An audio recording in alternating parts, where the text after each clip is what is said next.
I'm not sure if we'll finish this week. If we don't, we'll continue next week. Now, but before we go further, for the Christian, whether you're a parent, whether you are single, whether you're an individual, now immediately when we say, should Christians marry unbelievers? Immediately you must know the answer. And you must know the Bible verses. Okay, because this is a topic which many churches do not teach anymore. They avoid it. So for the believer, because one day your children is going to ask you, Mommy, Daddy, why do you say I should not marry non-Christians? Or maybe even you might struggle one day. You begin to wonder, really, does the Bible really say I should not marry unbelievers? And your child or your own heart will ask you, why? Why? Okay? So, we do a revision very quickly. Now, why should we not marry unbelievers? Xing Yuan. You always sit together to trick me, I know. Xing Yuan.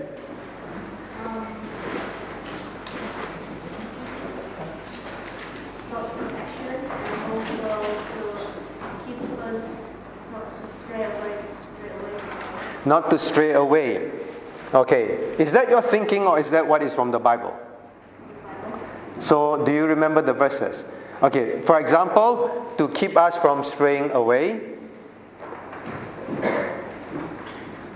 Alright, so you're single, you think of that. Where can you find? Okay, maybe someone help her. Alright, ask parent. Your child comes back from school, sit down at lunch like today with Sister Grace and say, Daddy, why do you always say we cannot marry unbelievers? Where's the daddies? Alex. Then Alex reaches out for his Bible and says, let me show you where it is in the Bible. Why God say we should not. So Alex, do you remember? Was it 1 Kings 11:4? Okay, 1 Kings what? 11:4. Okay, let's turn to 1 Kings 11:4. But before that, is there any other verse? Now, 1 Kings 11:4 is the proof. Is the proof. Alright, another daddy. Any more daddy? No more daddies. Pay. Which verse? That God command us not to have our children marry unbelievers. Oh, very jialat, huh? Jialat means very painful. See, not clear still. See again? Deuteronomy, very good. Deuteronomy chapter 7 verse 3. So please write it very big. Maybe I should make all of you use your BBK books. Deuteronomy chapter 7 verse 3. There is no more excuse. The next time I see parents along the corridor, I will just ask. Parents, you must know this deep in your heart, and it must be so ingrained that you pray it all the time at night with your wife. Okay, Deuteronomy 7:3, shall we read together? Neither shalt thou make marriages with them. Thy daughter thou shalt not give unto his son, nor his daughter shalt thou take unto thy son. For they will turn away thy son from following me, that they may serve other gods. So will the anger of the Lord be kindled against you, and destroy thee suddenly. So parents, always remember Deuteronomy 7:3. When your child asks why, you say because God command. God says, neither shalt thou make marriages with them. So you say, God tell us we cannot marry them. And God tell us as parents, we cannot let you marry them. Now please know that this command is to who? To parents. Very good. Please understand, this command is to parents. It's the same in the New Testament we read. The parents are involved. You must know that you have a responsibility. Do you understand on the day of marriage, you always see in church, the father gives away the bride, correct? If parents are not involved, why do we ask the father to give away the bride? Even today, it is understood. Parents are involved. Alright, so the command is to them. Then Xing Yuan rightly pointed out, the reason is they will turn your children away. So they will turn you away. You're the child, right? They will turn you away. So Xing Yuan, you are your parents' child. They will turn you away. So parents, when your children ask, Daddy, why? Okay, next time when you have children, pay. So next time Isaac asks, Daddy, why? Why? Why does God command that? Why? So Deuteronomy 7:3 say, why?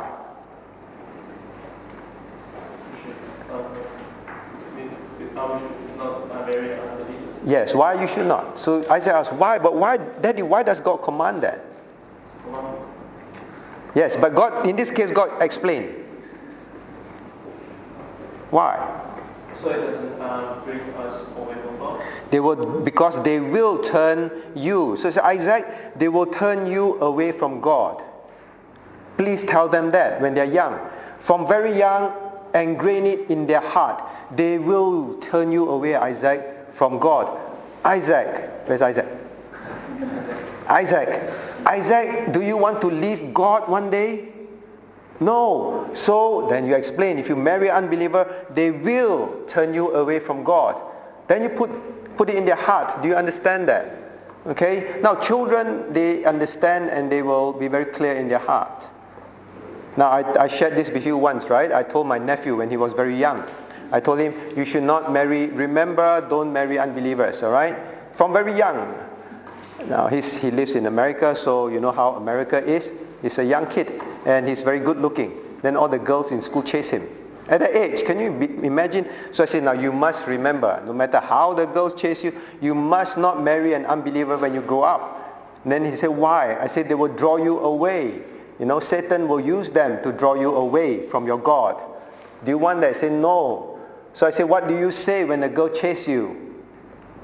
Children are very simple. He said, I will look at her and I'll say, Satan sent you to draw me away from my God. Right? It is very simple to them, you understand? Teach them from young. That's why God commands the parents and tell the children, tell your daughter, they will take you away and they will serve other gods. You will love the world, you will serve the world, you will serve the gods of this world. And the anger of the Lord will be kindled against you. Alright, so please teach them. No, very clearly.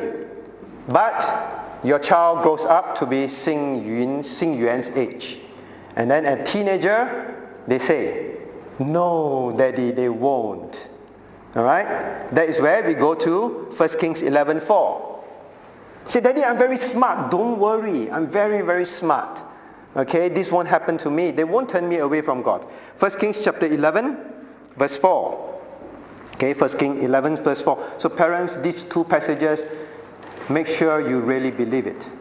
Now, if as parent you also doubt. Last time we had a very long discussion, right? Now, if as parent you doubt. Now, let's read together. 1 Kings 11, verse 4. Let's read together. For it came to pass, when Solomon was old, that his wives turned away his heart after other gods, and his heart was not perfect with the Lord his God, as was the heart of David his father. Now, this is so clear. Solomon was the wisest person on earth, correct? But even Solomon could not resist. It will happen. It will happen. Okay, so fathers, mothers, let this be so deeply clear in your heart. Okay, try again. Alex, which verse commands us not to let our children marry unbelievers? Very good. Deuteronomy 7:3. Then your child grows up and they're teenagers. Which verse? When they say, no, Daddy, it won't happen. Howard? Very good. 1 Kings 11:4. All right, so parents, paste this in your room. Okay? Pray for them every night with your wife, with your spouse. Pray for them on this. Okay, so this is very clear. Now, where was I? Alright, so now we come to today's lesson. Now we come to, oh, by the way, then your child attends FEBC course. Then they become smarter. Alright? Then they say, but Daddy, all these are Old Testament commandments. Old Testament. New Testament is different. Alright? Okay, those having babies soon. Fiona, what would you say? Your child grows up, you know already, right? Boy or girl? Boy, right? Your son grows up and say, Mommy, Daddy, no, that's Old Testament. What are you going to say? New Testament says, do not be unequally yoked. Then they like I said, they attend FEBC course. So they are very smart now, in that sense. Too smart, wrong smart. They say, unequal yoke. That one is about ecclesiastical separation. Ecclesiastical. It's church separation. Do not work with heretics and unbelievers. So what are the verses? Okay, so say, wait, Daddy comes home, Daddy will tell you. Alright, so Daddy is home. Alright, Colin, your child say, no lah, Daddy, that's Old Testament only.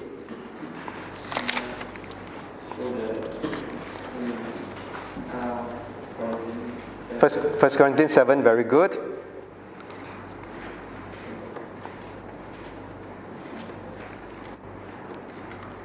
At the end, what is it about?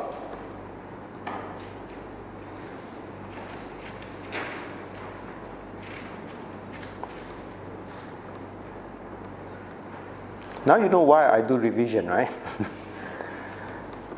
Okay, let's read verse 39 together, 1 Corinthians 7:39. The wife is bound by the law as long as her husband liveth. But if her husband be dead, she is at liberty to be married, to whom she will. Only in the Lord. Only in the Lord means only marry believers. Right? Only in the Lord means, it can mean nothing else, right? Only in the Lord means it is something that is in Christ, with another Christian. So these three passages must be very clear. Parents, understand? Even for singles. I remember someone wrote and say, Pastor, my friend wants to marry an unbeliever. How do I explain? Same for you. You pull up these three verses and explain to them. Okay? Alright, so now that is, I hope, clear. Then we move to today's lesson. Now, if you pull out the question sheet. Okay, the question sheet. Now, do you agree with courtship evangelism?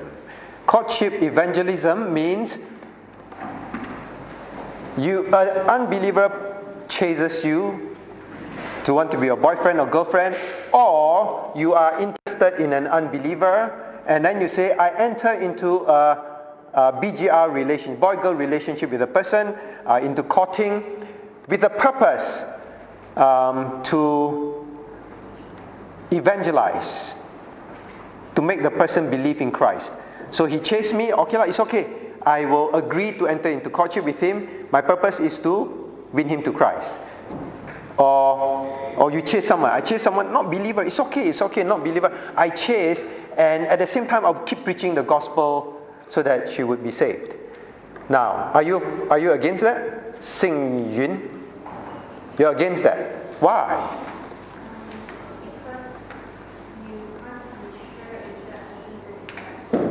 You can't be sure that person is an elect. Alright, so you do not know whether the person is going to be saved or not going to be saved. It's okay. No, we will never know if a person is elect before the person is saved anyway. So your friend say, we will never know anyway before a person is saved. So it's okay. 50% chance. Still quite good chance. And I evangelize. After all, if I'm very close, the person will listen to me. Right? All this kind of rationalizing is going to come. Your child is going to tell you that. Daddy, Mommy, when we are closer, the person's heart will be softened and the person will listen. Rachel, what would you say?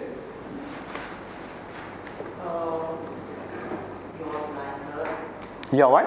Blinded. You're blinded. By your emotions. Blinded by your emotions. You cannot judge. It's very true, because one of the problems is what? When you enter into a relationship, what will happen? Your emotions occur, right? Emotions occur. Then after 1 week, 2 weeks, a lot of phone porridge. Phone porridge, talk very long on the phone, go out, eat, talk about each other's life, do things together. Then slowly more and more emotions will develop, correct? Then what happens? What's wrong with that? Isn't that good? The person got emotions now also, so will listen to you. Valerie, what do you think? If your friends say that. All will get hurt when the other doesn't hurt. And the purpose of courtship is to build marriage before intending. If they're not believing, don't want to give them most. Alright, so there are two parts, right? Two parts. Number one, the purpose of courtship is for what? We studied many times. The purpose of courtship is for the purpose of marriage, right? Courtship is not buffet, where you go and taste, then see which one. Is you find out, you observe, you've prayed about it, observe long enough, you're quite sure, then you commence into, you decide to pursue the person for marriage, okay? It is not to experience. So it's for marriage purpose. I'm not saying that every time you courtship must lead to marriage, but courtship must be for the very clear purpose, I intend to marry the person, not to test out. You better do all your homework. Okay? How many of you spend $100,000 to buy a car just to test? You read like crazy, you find out everything to be very, very sure, right? Before you say, okay, I'll now go and look at it and do something.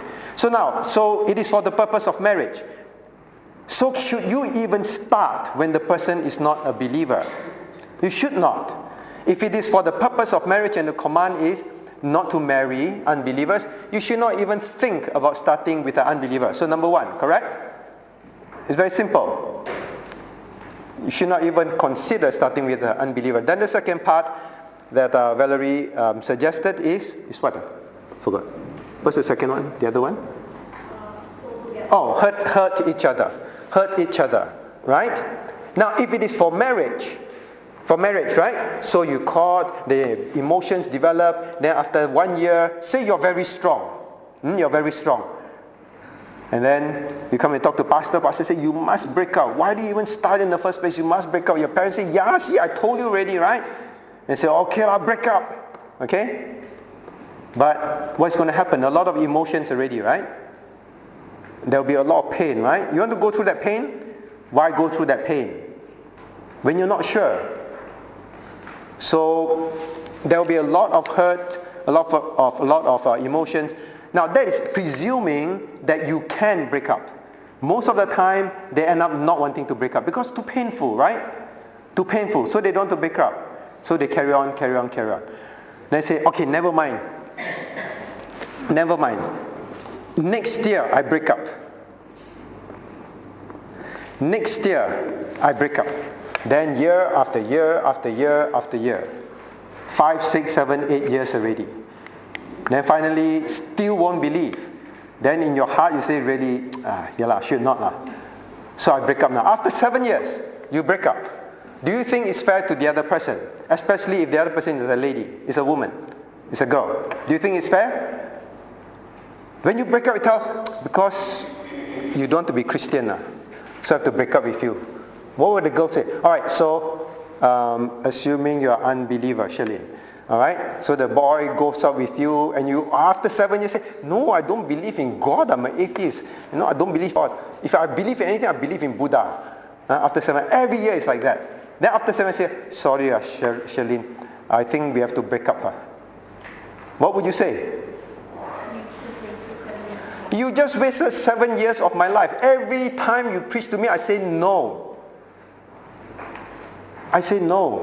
And you just keep dragging on and on. You should have told me long time ago that you will never marry me if I don't become a Christian, right? Now, Shalene, if a person say, I will never, assuming you're unbeliever, I will never marry you if you are not a Christian. I think it's a bit more fair, right? You say, okay, then I don't start with you, right? Or after 1 year, I break with you. But every year, keep calling you, go out, keep doing things with you like boyfriend and girlfriend, and then say, don't marry you. How would the person think? Now, do you think the person will hate Christianity even more? The person will hate Christianity. Why? The person will say, you are what? All right, so for example, maybe Mabel, if you're unbeliever, why would you hate Christian even more?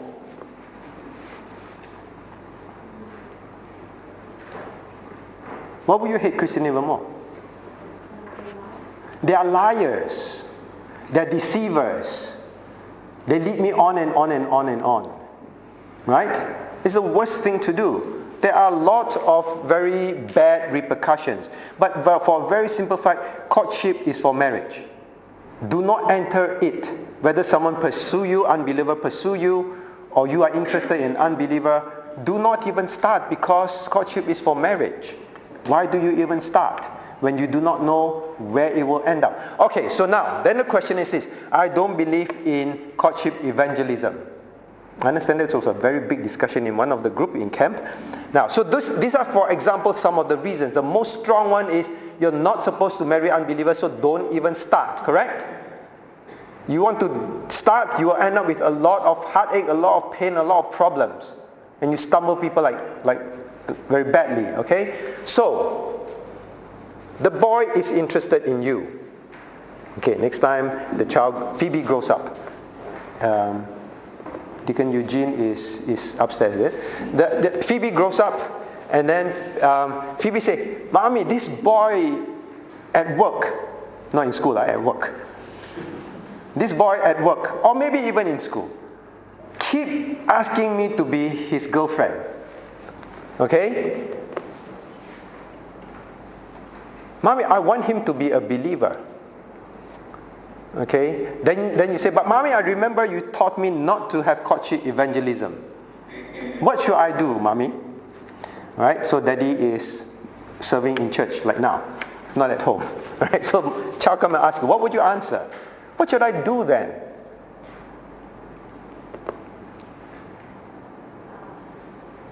I want this person to know Christ.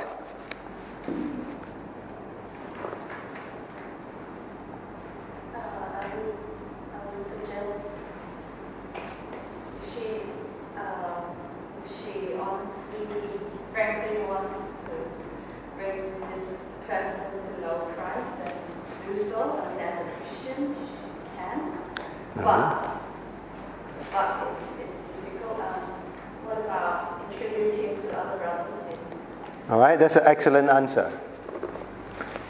If she is genuinely, you tell the child you genuinely want the person to know Christ, right? Then you can help the person to know Christ as a Christian. You do not need to be his girlfriend to introduce Christ to him, correct? You don't need to be his girlfriend. As a Christian, you can tell him about Christ. But even better, ask him to come to church. When you ask him to come to church, sit with him. No, introduce him to other brothers, especially your daddy. Introduce him to other brothers. Get other brothers to talk to him. Avoid him in church. So you know, actually why? Why do we want to do that? Why do we want to do that? Patricia, why do we want to do that as a mother? Why do you tell your child that? So that he will not pretend to believe Christ. Very good. Right? So that when you come to church, you don't really talk to him. You leave him with the brothers. And then, now if he is genuine, he will keep coming, keep talking to the brothers, keep finding out, right? If he come to church, keep zooming in on you, following you around, keep zooming on you, then you know probably what? Oh, Phoebe is here. She's listening so intensely, right? Probably it is not genuine. Even the person come to church is not genuine, correct? Okay, so these are some of the things you can do. Courtship evangelism is always wrong. There are many ways to ask a person to come to know Christ. Okay, and even if the person really come to know Christ, you have to observe for a while, correct? Because people can pretend. Actually, there are people who really pretend. Yes, everything, yes, even go through baptism, go through BPCWA, everything, yes. After get married, no, I don't believe in God. Come, let's leave. It happened also. Okay, so you have to be very discerning, very careful. Alright, so these are some of the things we can do. Anyone disagree Now, second part of the question. What about those? Because this is a very common answer that comes back. What about my parents who got married? My dad or my mom was a believer, married an unbeliever. It all turned out well. I'm a believer now. Then my dad and my mom also became a believer. We are consistent in church. Happy ending. So courtship evangelism is fine. In fact, through courtship evangelism, my mom came to know Christ. How would you answer that? And genuinely, whole family came to know Christ.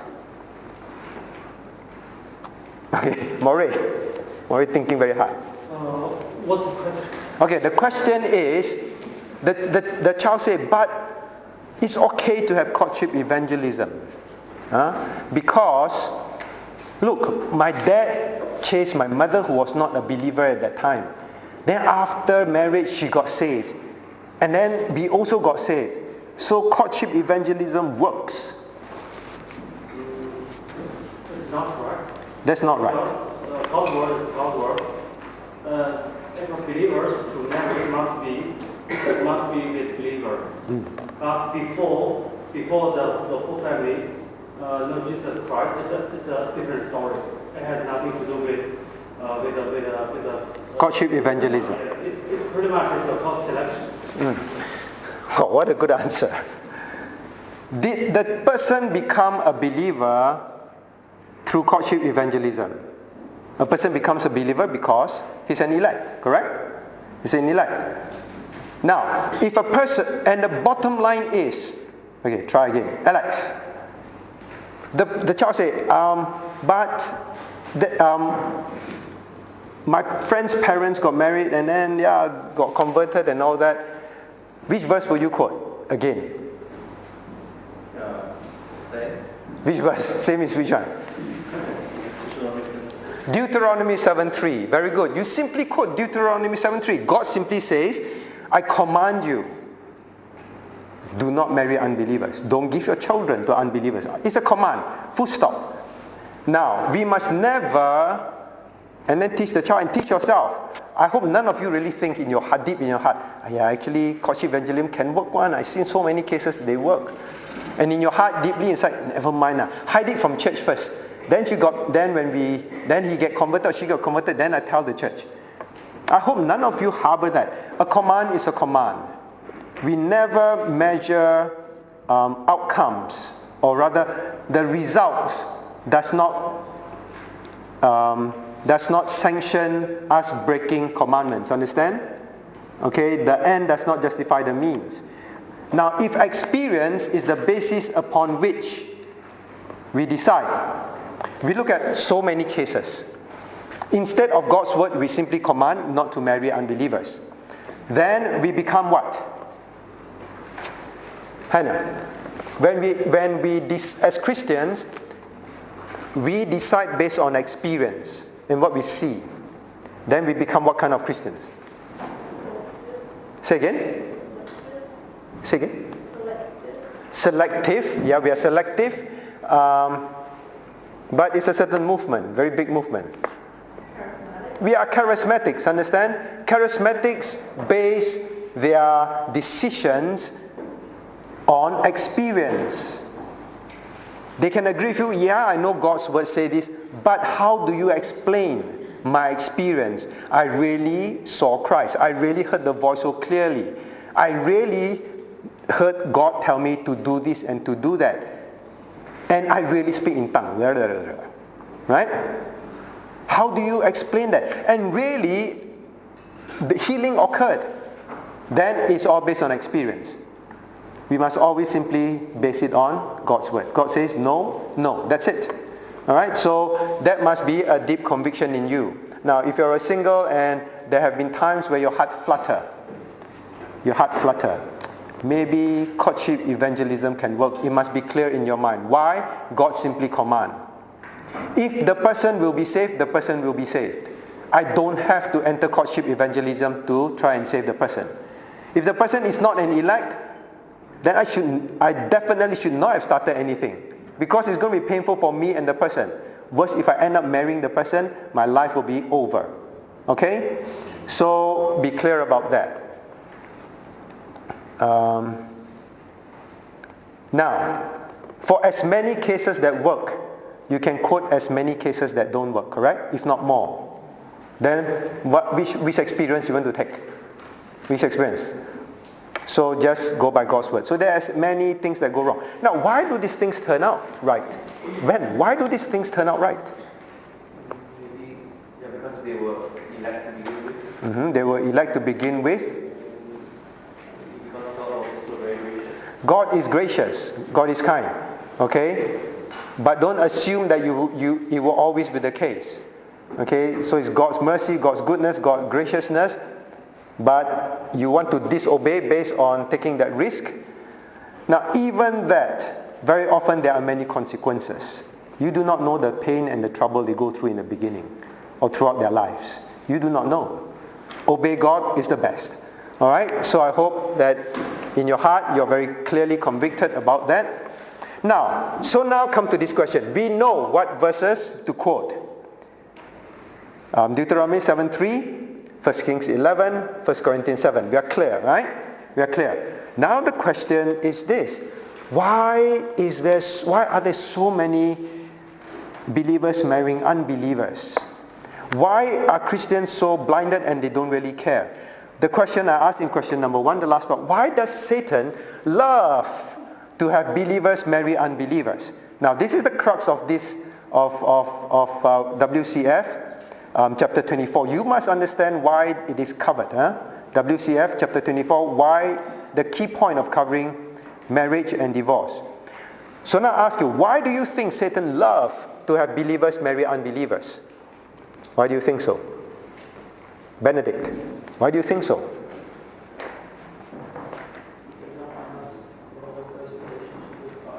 Doesn't want us to? Okay, number 1, because of Deuteronomy 7:3, right? Will draw you away. So do not want you to have a close relationship with God. Okay? A close fellowship with God, rather. Alright? So that's one, very clearly. But beyond that, actually I ask fathers. Alright, hey, your father's behind. Alright, Edward, why do you think Satan would love for Sophie to marry an unbeliever?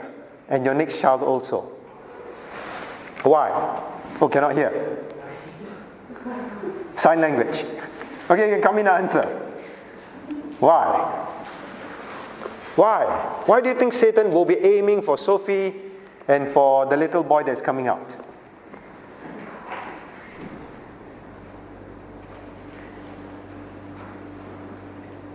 Now this is the crux of the lesson. I hope we don't miss it. Why? Yes. Will it destroy her testimony for the rest of her life? Destroy her testimony for the rest of her life? Yes. It's very much what Benedict said. So more than that, cannot run away. Come, stay. Because you have 2, so you must really know this. Why? Do you have your notes with you? Okay. So you look at WCF 1, 2, 3, 4, 5, 6. Okay, I give you a hint. Look at WCF 1, 2. Why? Why do you think so? Why is this such a big issue that keeps happening?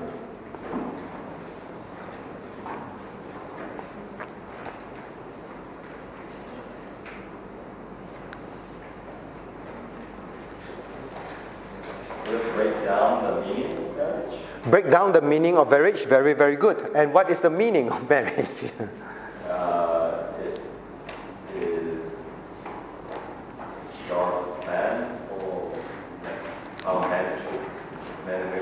Okay, God's plan for men to marry, for people to marry believers. But what is the reason for marriage? This is the whole chapter, right? Marriage and divorce. Later we'll talk about divorce. Now we talk about marriage.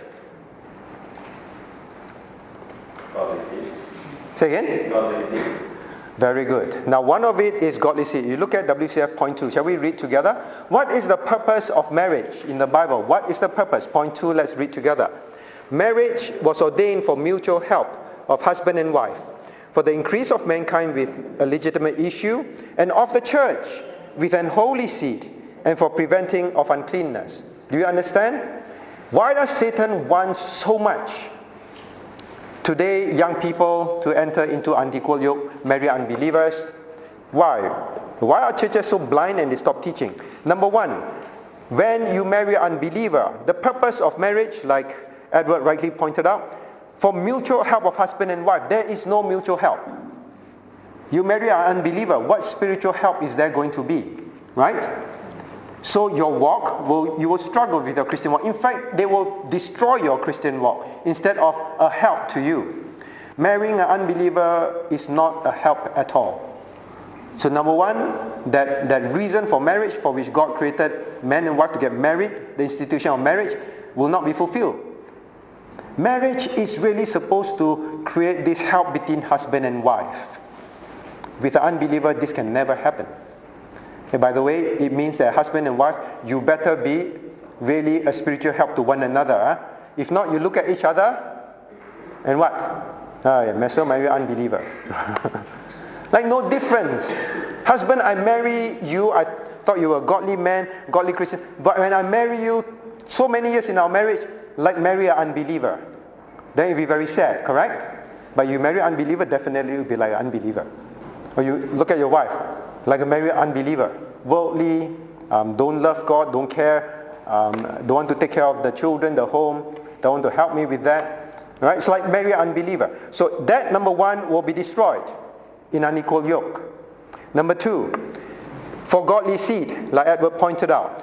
The reason for children, we studied verse 2, point number 2 for almost a whole lesson. The reason for children, the reason for marriage is so that you can produce children legitimately. Not produce children outside marriage. So the reason for marriage is because God wants children. And in order to have children, you must get married. Okay? If God intends you to get married. And simply to have children, no. Look at point number 2. The reason for children is for the increase of the church. That the church will increase. So please do not have second thoughts. The Roman Catholics have this concept. They drew it from a scriptural principle, but with wrong doctrines. Understand that? The Roman Catholics make it very clear. Your children belongs to the church. You better bring them to church. But that's wrong reason, alright? But the Bible is clear. God says He seek a godly seed, correct? He seek godly seed. The godly seed is for the increase of the church. And it's not to have a lot of children in church running around, fighting with each other. These children is to be godly for the next generation. So if marry unbelievers, will this happen? Your husband or your wife will say, don't go to church. Why keep going to church? Stay at home. Once a month can already, right? Or once a week is more than enough. How is there going to be godly seed in the church?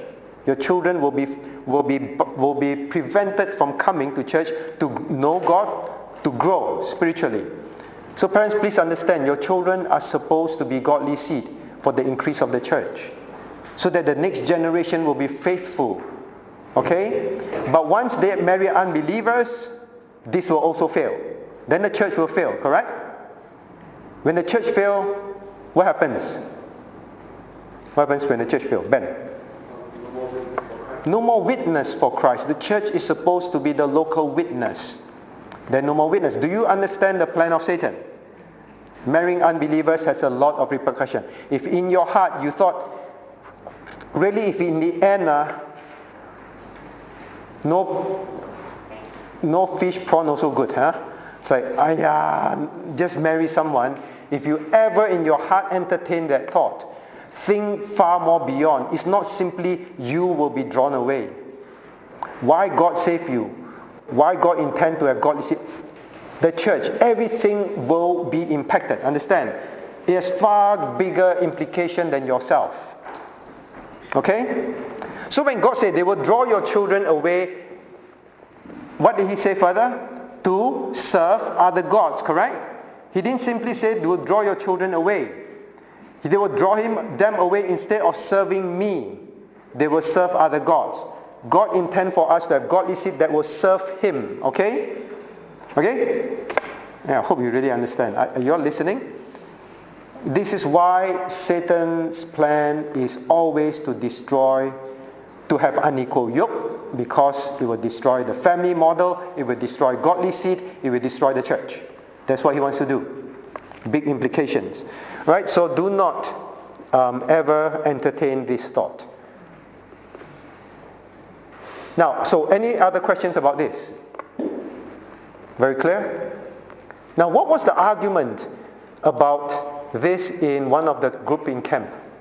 I wasn't in the group. Anyone was in that particular group? There was a disagreement, someone was quite strong. None of you are in that group. Or none of you want to say? Okay, I'll ask. But I hope I covered it and addressed it. Now the next. What should I do as a parent? Okay, we answered some of this, and then I promise to follow up with some other questions that you all raised, and I've typed it here as well. Now, what should I do as a parent if one day my child wishes to marry an unbeliever? Should I attend their wedding? We already say no, correct? Grace, why no? Why no?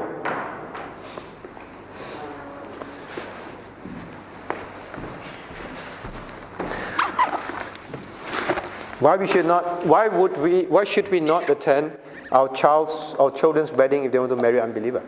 Because if you attend, that means that you will actually prove their marriage. When you attend, you approve. Alright, attending a marriage is celebrating with them, correct? Attending a marriage is sharing their day of happiness, correct? So if you're there, as a parent you're saying, I'm here to celebrate your happy day. Can you do that? You cannot. Right? Is when they are openly going to commit sin. And I drew the example, right? Sujin, do you remember the example I drew? If your child wants to, because the parents say, no lah, it's okay lah, I can attend lah. It's not, because I said it is partaking of their sin, correct? Being present is partaking of their sin. Now, especially as a father. As a father, what are you going to do? You're going to come up, who give this woman away to this man? The father will come up, right? And then take the hand and give to the man. Are you partaker of sin or not? You are partaker of sin, you know. So you cannot. Now, so partaker. Then the parents say, no lah, not partaking lah. Then what example I gave, do you remember? Now, if your child tells you, Daddy, I'm going to rob a bank. Please come and watch out for me. Then when I take a lot of money out, then you can celebrate with me. What will you do? Will you be there? Of course not. Because you say, that I'll be partaking of sin, I'll be approving, I'll be helping, correct? Now, why is it any different from marrying unbeliever? Is it any different? Did we read the commandment? You shall not give your children to marry the unbelievers, right? Okay, let me read to you. Neither shalt thou make marriages with them. Thy daughter thou shalt not give unto his son, nor his daughter shalt thou take unto thy son, right?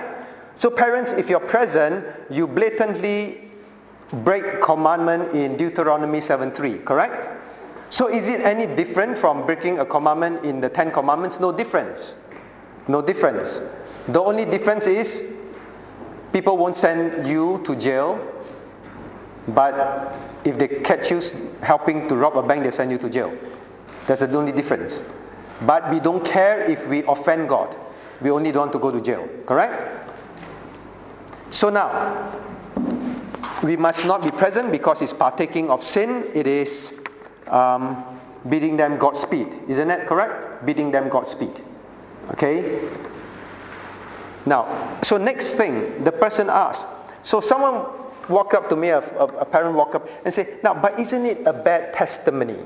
So now I ask you, your child grows up, and then you say, no, Daddy, Mommy told you from young already, you don't marry unbeliever. You marry unbeliever, we cannot be there because we cannot break Deuteronomy 7:3, and you're grown up, you want to break that. Daddy and Mommy cannot be there to partake of that and to bid you Godspeed. So we won't be there. Then your child says this, or in your heart, We feel that no should go. If not, it's a bad testimony, you know.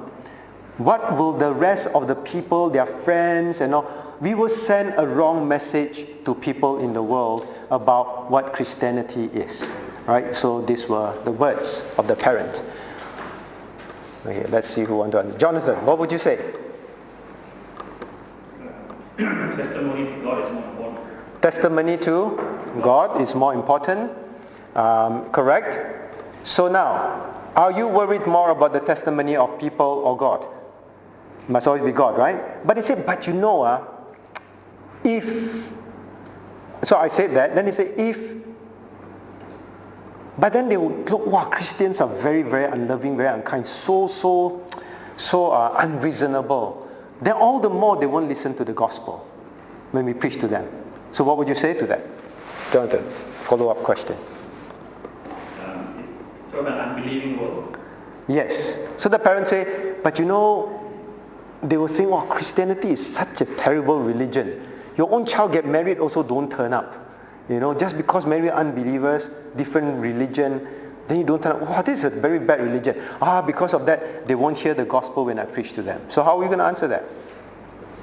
Again, it should not be the end should not justify the means. The end. Consistent with the end. Testimony in Christ. Okay, the testimony in Christ. The end should not justify the means. But then the person say,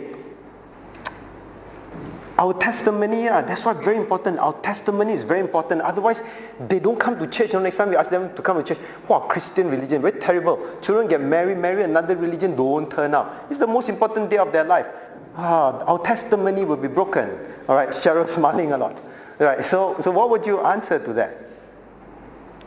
Whether it's safe or not, it's not based on your testimony. Very good. Now, please remember, what is new evangelicalism? Do you remember? What is new evangelicalism? Okay, those BBK people.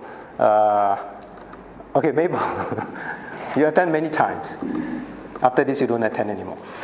All right. So, new evangelical, one of the traits is what? What is the most important doctrine to them? Saving souls. Saving souls to them is the most important doctrine above every doctrine. All right? Now, when we begin to think like that, we are new evangelicals. Do you understand how important the doctrine of election is now? We studied election, right? Earlier on in the chapters. The time when the concept that election is wrong, is not biblical, that is the time when Christianity began to compromise. In order to save people, we are willing to say anything, do anything, be anything, so that they get saved. Understand that? The time when the doctrine of election is clearly taught, understood, people stood very firm. Whether people will get saved or not does not depend on what we do per se. You do not compromise so that they get saved. Our duty is simply to obey God. They will get saved. That's it. Understand that? So when we think, then they will have the wrong idea about Christianity. We better go for their wedding. Otherwise they won't get saved. They won't even come to church to hear the gospel. That is wrong. We simply obey God. Full stop. You don't worry about their testimony. When did we learn this in Isaiah chapter 6? What did Isaiah chapter 6? Have you done Isaiah chapter 6 first part? Done, right? Okay, so I kept emphasizing that in that lesson. Shalin, do you do Isaiah chapter 6 verse 1? Chapter 1? Isaiah chapter 6 first part? No. Jason, did you attend Isaiah 6? Okay. Colin.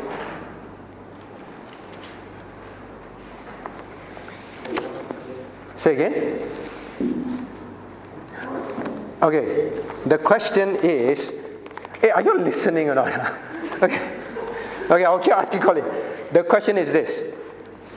The person say, God's glory, our testimony for God and all that will be affected if we don't go for the wedding. Although we know that the person, my child, is committing a sin.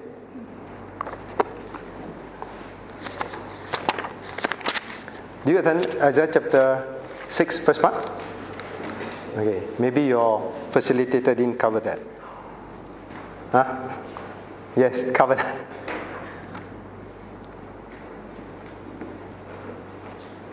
Grace remember, is it? You also remember?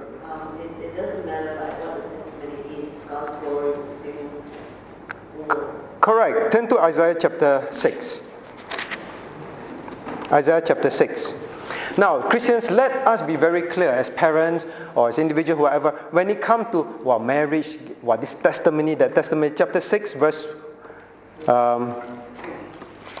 chapter 6, now, shall we read what the angels cry to God? Chapter 6, verse 3, let's read together. And one cried unto another and said, Holy, holy, holy is the Lord of hosts. The whole earth is full of his glory. Right? The whole earth is full of his glory. When was this happening? Remember chapter 5. The woe, right? The Israelites and the world was full of sin, correct? Until God pronounced woe after woe after woe. Was Israel bearing a very good testimony to God, for God? No, they were very disobedient. There were so many terrible things they were doing. But what did the angel say? The earth is full, the whole earth is full of his glory. We simply need to obey God. Don't worry about God's testimony by doing something that is wrong. I'm not saying don't worry about God's testimony, but we never do something that is wrong to help God's, to be a good testimony to God. We don't do something sinful to ensure that God's glory is known. That's the point. So, to the answer to this parent who say, but they won't listen to the gospel. They won't get saved. No, you don't worry about that. Our job is to obey as parents, obey as individuals. That's it. Okay? Hey, by the way, so can you attend an unbeliever's wedding? 2 unbelievers get married. Can you attend? You can, alright? We studied earlier on. God recognizes unbelievers' wedding. They are unbelievers. Unbeliever marrying unbeliever. Now, if you have a friend who's marrying an unbeliever, should you be there? You say, not my child. Okay, go. Should you be there? No, it's the same. Abetting sin. When you're there to celebrate. You're there to approve. Okay? So I hope we are clear about that. So don't worry about this. Oh, but they will have the wrong idea. Now anyway, like Jonathan rightly pointed out. So I asked the person, you worry about what unbelievers think. Jonathan mentioned we should worry about what God thinks, right? Who else should you worry about what goes through their mind? Who else? Say again? Your brethren, the believers.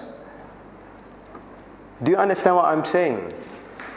You have to worry about if you went, what is the signal you're sending to everyone around you who are believers? This is okay. This is fine. Right? You must be more worried about the young believers who would think, oh, so it is okay. Correct? You have to worry about your testimony to the other child in your family who will think, Daddy and Mommy go anyway, right? So I think it's okay for me also to marry an unbeliever one day, correct? You should be worried about the believers also. Why are you so worried about unbelievers? Whether they will be saved, they will not be saved, God has already ordained. You do what is right, correct? But you can stumble the believers and you can be the one that will cause them to think it is okay by your support and your partaking, correct? Think of what will the rest of the church learn. Alright, so those are some of the reasons. Yes. Yes, question.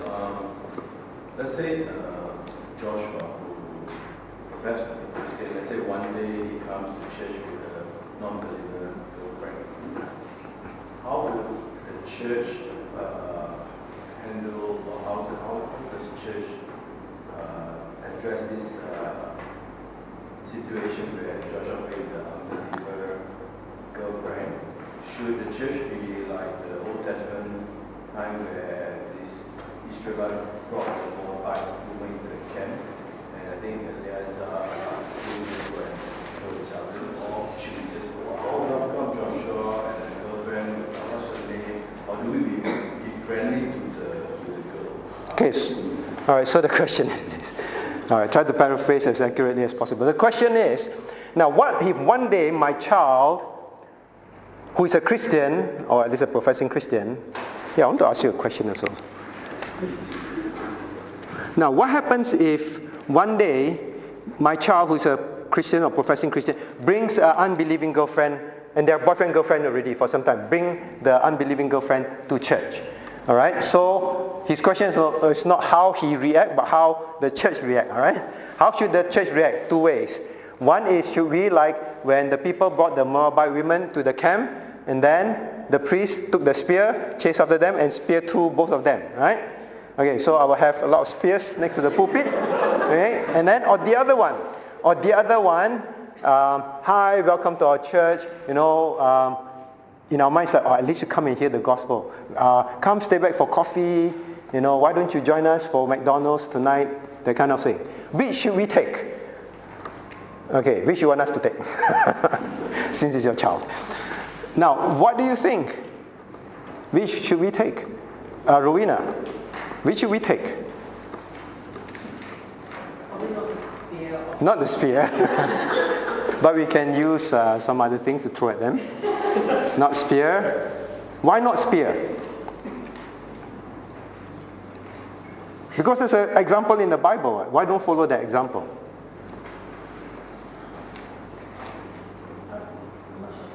Not sure. Now, in the first place, they don't come. Now, in that case, they openly go to the camp to commit fornication. They openly, literally lead them and say, and everyone know in the sight of everybody, they're going into the camp, into the tent to commit fornication. Right? So, obviously, they must act immediately. So, if that happens, someone comes in and go upstairs and we know they're going up to commit fornication, of course, I will run up with a few of you, to pull them apart. Right? But their law then is stoned to death or killed, right? So now it is not. Now it is church discipline on the believer. Church discipline on the believer, the unbeliever. Okay? So now, how do we deal with it? We do what Leah suggested. We talk to the believer. Number one, you should not be in this relationship. It's an unbeliever. Courtship evangelism is wrong. Okay, then I'll call Alex in to show the verses. Okay, now after that, we will tell the person, now if you continue in this unequal yoke, then if you're a church member, we will have to exercise church discipline. If you refuse to repent, insist on going on in it, okay, then we have to exercise church discipline. This is what the church does. Of course, at the home, you've got to do all these things also. And we will ask the sisters to try and help this person to come to know God, but try to separate them in church as much as possible. Okay? We won't try and create an environment which will promote them to be together even more. Oh, we have outing. Why don't you come with us? We have church camp. Come and sleep in the same chalet. Right, we do everything to try and keep them apart, but keep reaching out to the person, which we have done before. Sometimes successful, sometimes not successful. All right, so sometimes both of them will get fed up, they leave church. Some, they break up. Does that answer your question? Okay. So yes, we will use spear in the sense of we will quickly exercise church discipline. Yes, Howard. So we can attend unbelievers' wedding. We can attend unbelievers' wedding. Both are unbelievers. How about our child is unbeliever? If what? If the children is unbeliever. Your child is an unbeliever and your child marries an unbeliever, I don't see why not. I think this is... Your question is your child is an unbeliever, marry an unbeliever. I think cannot. Let me go back and think. I don't see... Anyone can see why not? Anyone see why not? I don't see why not. If both are if your child is unbeliever, yeah. But you have to be very careful with a lot of things that is done. Yeah. Okay. Is it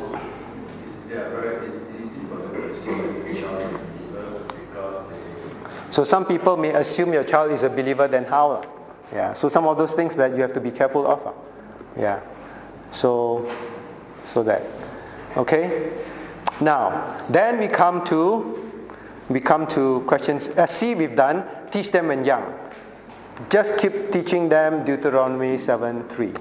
All right, until it's ingrained in them. Show them 1 Kings chapter 11, until it's ingrained in their heart. Okay, and then they fear, and then they don't want that to happen in their life. Now, what do I do? This is Howard's question. So Howard say, so what happened if we don't go for the wedding? Okay, we take a stand. We don't go for the wedding. I know Howard say, I want to go to a wedding and put up my hand and say, I object. Okay? You can attend if you want to go there to object. But we know it's not going to work because most churches do not consider marrying an unbeliever wrong. So they say not valid. Especially if it is a registrar of marriage in Perth. You go there and say, I object. And they say, why? Because he's not a Christian. All right? They might call police and say, I think we need to send you to hospital. Right? To them it's not valid. So turn up to object, no use. Because it's not a valid thing. Right? Now, so then Howard asked, so okay, we take a stand and then we were very sad.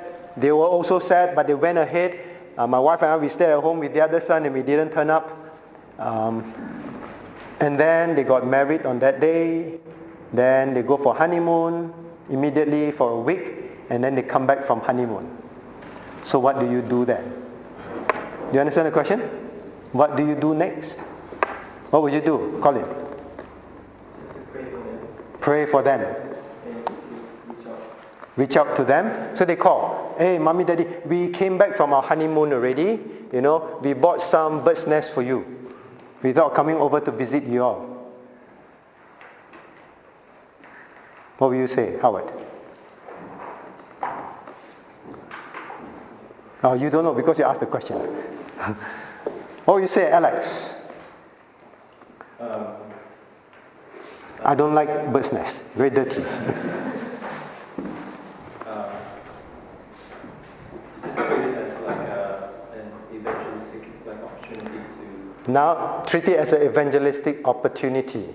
Aren't you partaker of the sin? Literally, eat the bird's nest. So, are you partaker of the sin? I think that's what you're asking, right?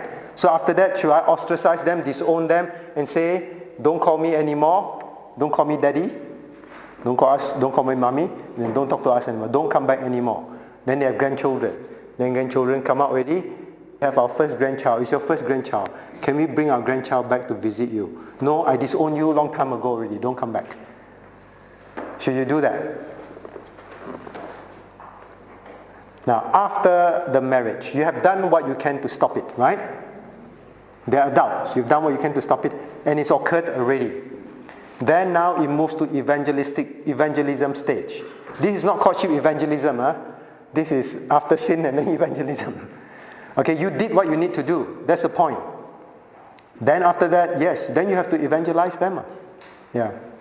Have to use, like both of you say, use that to evangelize and hopefully they come to know Christ. Right? That's all you can do. It's the same, right? Now, if someone tells you, I want to go rob a bank. They say, no, don't go rob a bank. This is sin, you know. Oh, no. And then the person end up being caught and go to jail. What do we do as a church? We announce and say, no one is allowed to visit him. Because we told him not to. No. Right? He has committed the sin. Then we go to jail, go to prison and visit him, right? And continue to help him to recover. Correct? No difference. Okay? You did not partake of their sin. You made it clear. Their sin was at that point when they got married. You say, I will not partake of this. After that, evangelize.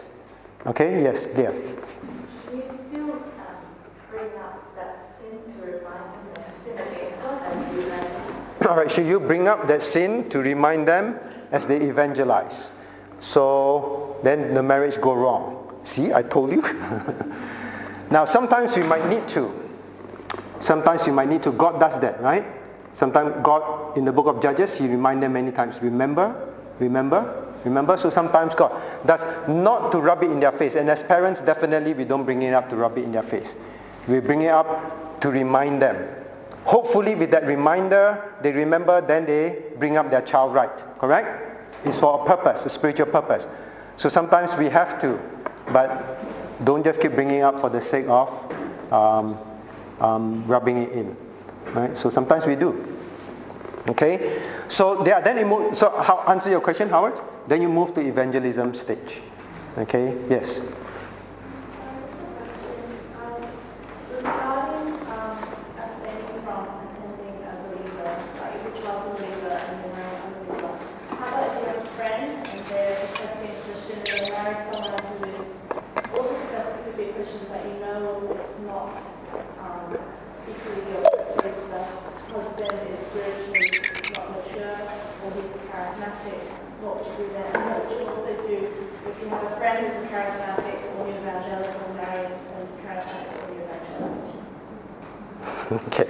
3 cases, if I understand correctly. One of which is what I want to ask you. Alright, so thanks for bringing it up. I wrote this down, I almost forgot. Now, what do I attend a wedding who a person professes to be a Christian, but in your mind, he or she is not a Christian? Okay? And both of them, you look at them, both of them professing Christians, but I don't think they are Christians. Okay, so that's the first one. Should you attend their wedding? Correct? Is that the first case? First case is a Christian marrying someone who's not spiritually mature. Okay, a Christian marrying someone who is not a spiritual. Okay, I'll give you another case. I add myself. One is, okay, so maybe I take your case. A Christian who is going to marry someone who is spiritually not good. Okay, but profess to be a Christian. Should you attend the wedding? Why would you not attend? Say again? You don't approve of the marriage. On what?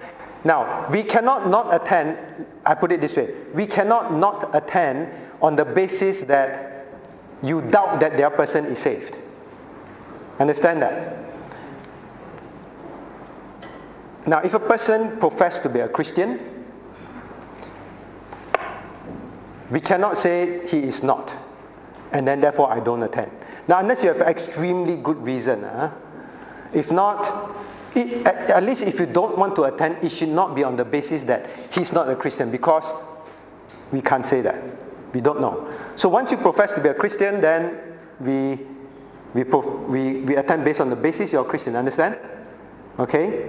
So it's the same on this principle. Just understand this principle. If someone say, oh, we committed fornication last time, but we were just professing Christians.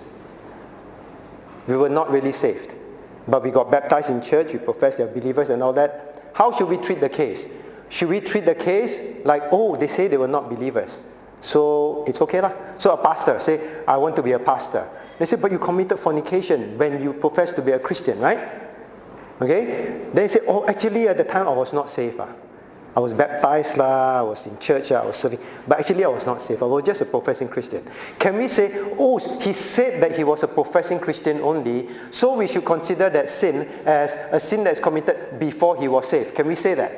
We cannot. The moment the person professed, we take it as you professed. Understand? So the same for the marriage. Now, if a person, you say, marrying someone who is spiritually much, who is not who is you personally disapprove, then you don't attend based on your personal disapproval. Understand?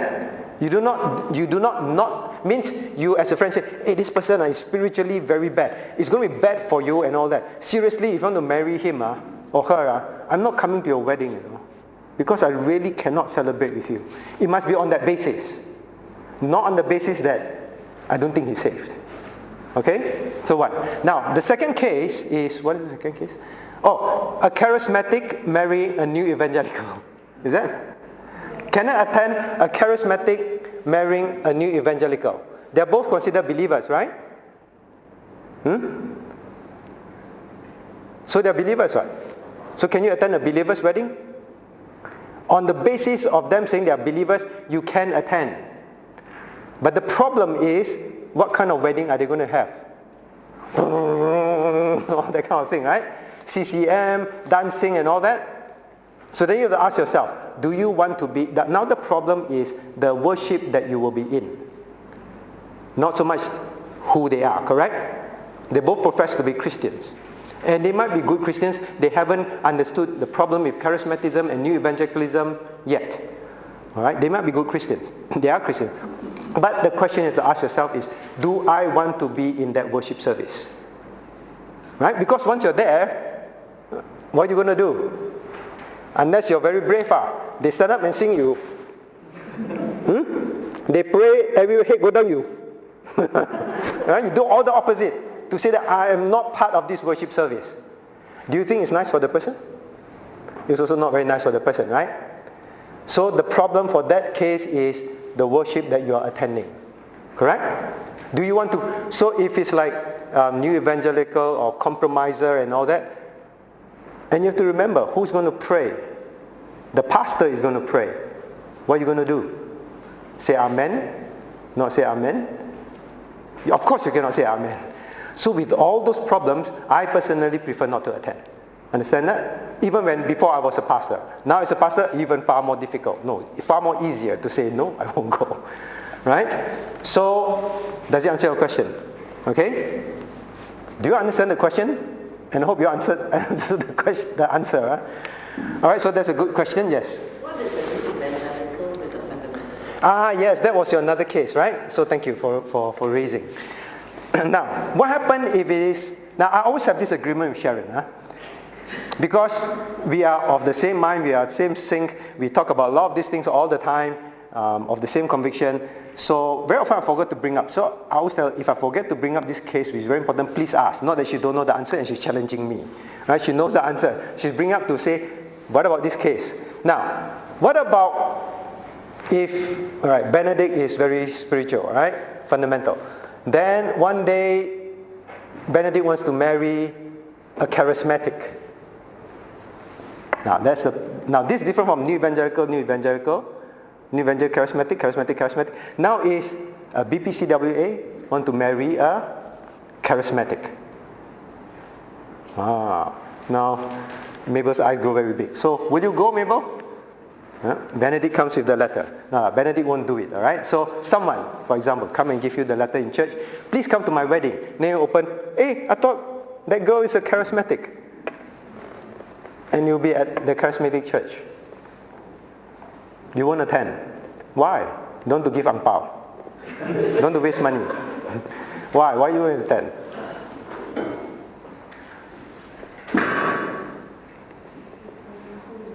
Unequal yoke. It's unequal yoke. Alright? Spiritually wrong. So, I won't attend. It is not on the basis that they're not believers. Understand? This will be on the basis that I personally do not support that you will marry someone of such a different stand. As your friend, I want to tell you, and I hope you will understand why I don't attend, and I hope that will cause you to rethink. Okay? Yes. Douglas first. Yes, he put out your hand first. Will you marry a BPCWA church attenders but not members who's marrying a charismatic church? Will you marry the person in the church? Would I marry BPCWA, not members? Non-BPCWA, a BPCWA worshipper who is a non-member, Yes, marrying a charismatic church. who wants to marry a charismatic and want to hold the wedding in our church. Okay. Okay, just in case you related, what's your question? Same as what Sister Sharon asked, but what about in relation to the parents? What about, sorry? In relation to the parents. In relation, should the parents, well, now I bring up Benedict, so he thinks, yeah, what happened, Benedict really do it one day? Should I go for the wedding? You do not go for the wedding on the basis that this is unequal yoke. Not on the basis this is an unbeliever. So, I personally think you should not attend. On the basis of unequal yoke rather than unbeliever. The unequal yoke of spiritual marrying a heretic. Now, turn your Bible, turn to your notes. That's where the Westminster Divines also give guidance. Now point number 3, right? So the first part is easy. Therefore, point number 3, and therefore such as profess the true Reformed religion should not marry with infidels or idolaters. Alright, so this is our unbelievers. Very simple, right? Infidel means don't believe in the faith. Idolaters means idol worshippers. Now, the next one is the other one that you're talking about. Neither should such as godly be unequally yoked. Now, this is about spiritual different levels. Alright, unequal yoke. And marrying such as notoriously wicked in their life or maintaining damnable heresies. Okay? So this is the part that is also involved. Damnable heresies. Still insist that we speak in tongues and the tongues are false. Still insist that these are true tongues. Still insist that the Bible has errors. All these are damnable heresies. So for this kind of case, they should not get married on this basis. The earlier one is unbelievers. So both cases, we should not support the wedding. That answer your question? Alright, so people who are unequal yoke, notoriously wicked in their life, maintaining them. So notoriously wicked in their life is a heinous example. Very unspiritual, ungodly, worldly, but profess to be a Christian, right? These are those that have maintained that kind of lifestyle. Then the other one is doctrinal issues, kind of thing. Okay, so we don't attend. Mabel, you have a question? No. Okay, so now back to Douglas's question. Would I marry? Definitely not, because of this very clear statement of unequal yoke. I definitely would not marry someone. It has nothing to do with worshipper, a member or not member in this case, but marry someone with someone who is maintaining this kind of heretical beliefs. Yeah. Okay?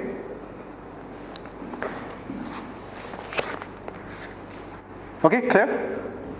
Alright, so now we move to the next point. Alright, this is very simple, very straightforward. So I'll answer. Then the following week we do need to cover quite a lot. Now, why, before I go further, I just want to close up this part very clearly. Christians, parents, individuals, we must be deeply convicted in our heart. Marrying unbelievers is commanded in Old and New Testament. Marrying unbeliever is commanded against in Old and New Testament. Clear? Is it clear like once and for all? No doubt? BPCWANs? Clear, huh? And the reason. Okay, God gave the command and God explained the reason. They will cause your fellowship with God to be broken. Big deal. My fellowship broken. I'm willing to take it. What is the real crux of the problem in marriage? God intended marriage to be spiritual help, correct? So if that marriage does not bring you spiritual help, it's wrong. God intended marriage to produce godly seed, right? If that marriage does not fulfill that purpose, then it's useless. Do you now understand why Satan wants Christians to marry unbelievers? Because it has a very big implication on the kingdom of God. Not just you, my fellowship affected. When God say you will be drawn away, you will serve their God. God is talking about His kingdom. Understand? Be clear, huh? Alright? So resolve your heart. I will only marry believers. If not, I won't even marry anyone. Because I do not want God's kingdom to be affected. Okay? Full stop. Now, next. So this is very simple. Question number 3. Why is it wrong? Let's read point number 4 first. Shall we read 4? Marriage ought not to be within the degrees of consanguinity or affinity forbidden in the word. Hey, let's read together. Nor can such incestuous marriages ever be made lawful by any law of men or consent of parties, so as those persons may live together as man and wife. So what is it meaning? Very straightforward. Marriages within degrees of consanguinity or affinity, consanguinity is blood relations, all right? Blood relations. So relatives, close relatives. Now, any incestuous marriages, even if your country say can, God's law say no. Okay? Simple as that. Now, why now then there was this question, which some of you attended Teens Q&A, so you know the answer, but just make sure that we are on the same page.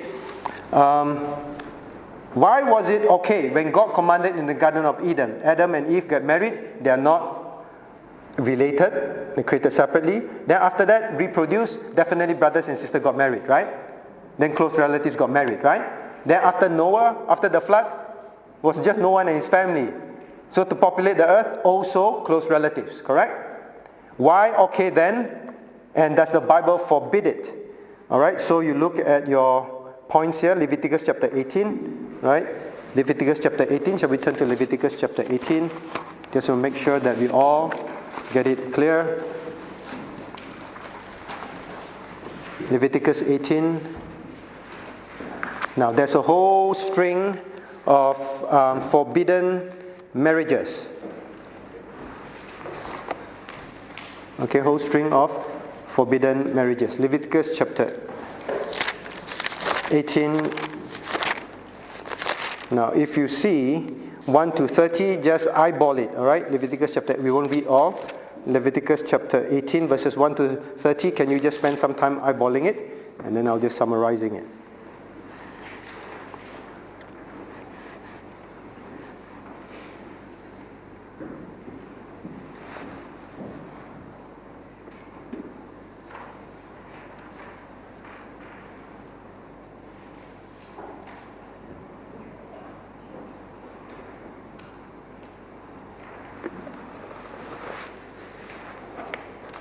Okay, so a whole long list. By this time in the book of Leviticus, God forbade, in verse 17, marrying parents. Verse 9, marrying sister. Verse 10, marrying granddaughter. Verse 11, marrying stepsister. Verse 12, marrying paternal aunt. Verse 14, marrying uncle and uncle's wife. Verse 15, marrying daughter-in-law. Verse 16, marrying sister-in-law. Verse 17, marrying stepdaughter and step-granddaughter. Verse 18, marrying sister of wife when wife is still alive.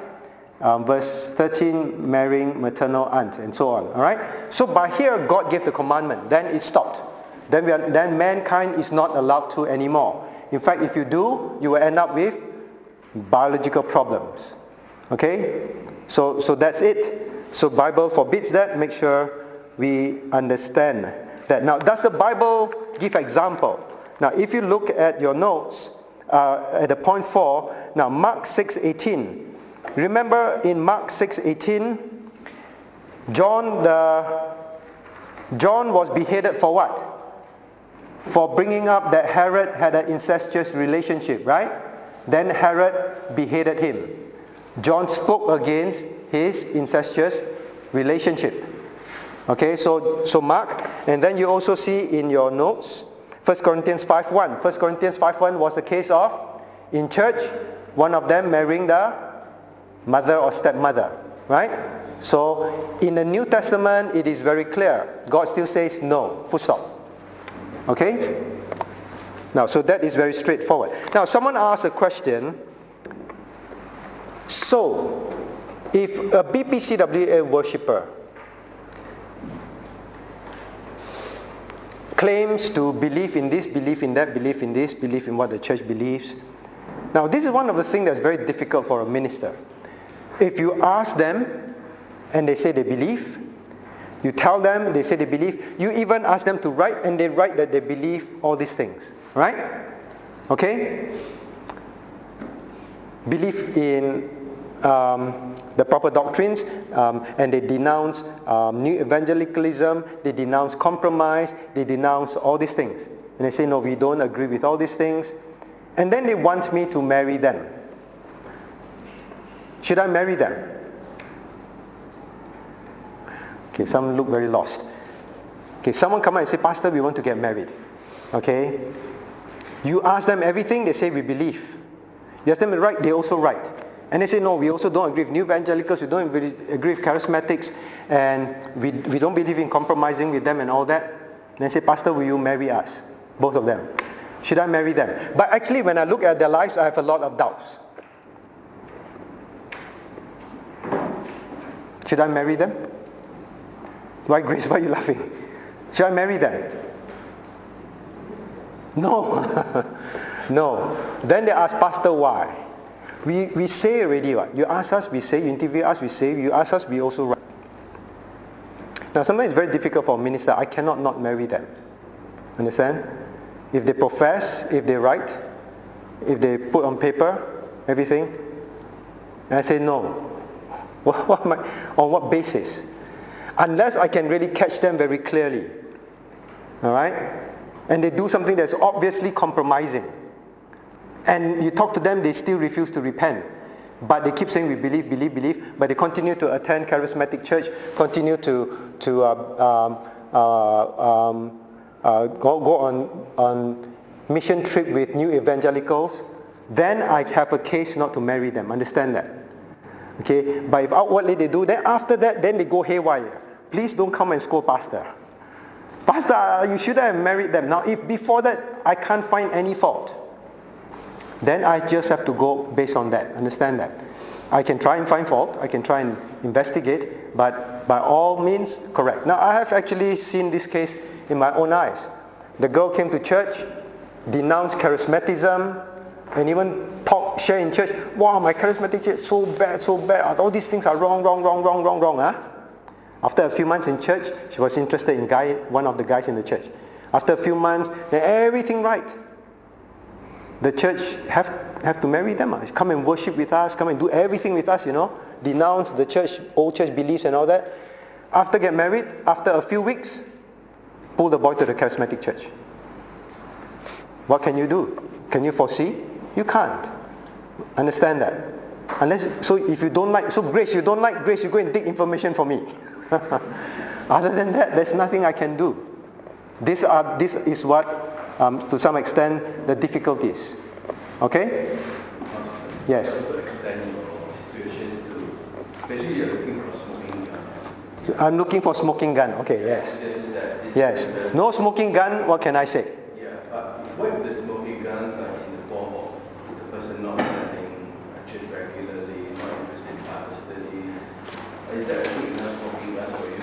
Okay, the person doesn't attend Bible study, doesn't come to church regularly. Now, even constitutionally, we do not say that we only marry Christians of good standing. If they profess belief, that kind of thing, we can't stop them from getting married. Yeah, we can only keep counseling, keep telling them, doing premarital counseling, advise them don't get married until the boy or the girl shows that he will come to church regularly and there's a change. If not, really don't marry the person, kind of thing. You can only do that. In the end, they want to get married, you cannot say, no, I don't want to marry because you only meet 50% attendance of fellowship meeting. I cannot. Right? So some of these are the very difficult and painful things that we face. I'm sure as brethren, you face the pain, right? That's why all of you say, Pastor, don't marry them. Pastor, don't marry them. You are saying it too. It's very painful for everyone. Okay? Anyone disagree? Now, so this is very straightforward, point 4. Now, the next one, I want you to go back and think. Right? Think carefully, yeah? The next one I want you to think. If a Christian, okay, think carefully, yeah? Maybe I ask you now, on what basis can a Christian get a divorce? Valerie, on what basis can a Christian get divorced? Only adultery, but I believe. Okay, in the case, so one answer is, so you tell me whether it's right or wrong next week we meet, right? Is it correct? The Christian can get divorced on the basis of adultery. Where do you get that supporting verse? Okay, let's turn to Matthew chapter 5. Matthew chapter 5. Now you go back and think very carefully, alright? Then I'll ask you. Because I think we all have a very, very wrong idea. Matthew chapter 5 verse 31, 32. Matthew chapter 5 verse 31, 32. Now shall we read together? It hath been said, whosoever shall put away his wife, let him give her a writing of divorcement. But I say unto you, that whosoever shall put away his wife, saving for the cause of fornication, causeth her to commit adultery. and whosoever shall marry her that is divorced committeth adultery. So on this basis, many Christians and even pastors teach on this basis, in the case of adultery, fornication, you can get divorced. Okay? So I want to ask you, think carefully. And if you agree, give a supporting answer. You disagree, give a supporting answer. Now, the next question I ask you, is there a difference between a believer, if another believer got married, believers as a long time already, then got divorced, inevitably got divorced, is it okay to remarry? Two Christians married as a couple for a long time, then divorced. Can they get remarried outside? Means marry someone else after the divorce. Second question I ask you. All right? So know very carefully. The third question is this. What about the case of a believer? Two persons got married as unbeliever, then the husband or the wife, one of them got converted, okay? Became a believer. But they got divorced because the unbeliever say, I don't want to stay together. Can they get a divorce? Okay? If you say yes, then after the divorce, this is a case of one believer and one unbeliever. Can they get married outside this divorce? Answer my question now. Two believers get divorced. Can marry outside? A believer, unbeliever get divorced. Can marry outside? Does the Bible tell us? It does. All right? So you have to be very clear. Because your Christian friends can come and ask you, you'll confuse yourself. You yourself also think, well, get divorced, can get married.